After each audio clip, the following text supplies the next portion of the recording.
ସୁକିନ୍ଦା ଥାନା ଅନ୍ତର୍ଗତ ପୂନମ ହୋଟେଲ ପଛପାର୍ଶ୍ୱରେ ଥିବା ପୋଖରୀରେ ବୁଡ଼ି ଜଣେ ଯୁବକଙ୍କ ମୃତ୍ୟୁ। ଯାଜପୁର ଜିଲ୍ଲା ସୁକିନ୍ଦା ଅଞ୍ଚଳର ପୂନମ ହୋଟେଲ ପଛପାର୍ଶ୍ୱରେ ଥିବା ଏକ ପୋଖରୀରେ ବୁଡ଼ି ରଙ୍ଗିଟାଙ୍ଗର ଗ୍ରାମର ମକରି ଦେହୁରୀ ନାମକ ଯୁବକଙ୍କର ମୃତ୍ୟୁ ଘଟିଥିବା ଦେଖିବାକୁ ମିଳିଛି।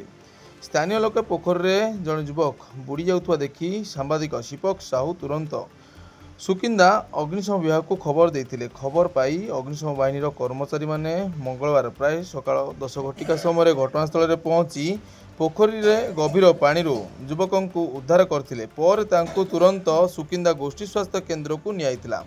ସେଠାରେ କର୍ତ୍ତବ୍ୟରତ ଡାକ୍ତର ପରୀକ୍ଷା କରି ତାଙ୍କୁ ମୃତ ଘୋଷଣା କରିଥିବା ସୂଚନା ମିଳିଛି।